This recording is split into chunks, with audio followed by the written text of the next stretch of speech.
mo na. Ano kaya yun?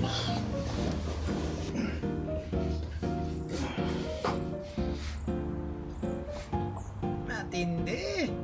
Iba ang tigas na mukha ng taong ito. Iubos talaga yung ulam ko. Iba yung nugasin yung lalagyan. Ano nga, chicks? Parang ka naghahabot talaga ng away eh. Ha? Oo, alam ko. Narinig mo lang ako. Patay mali ka lang dyan. Ulit ko rin yung mukha mo sa Inidoro.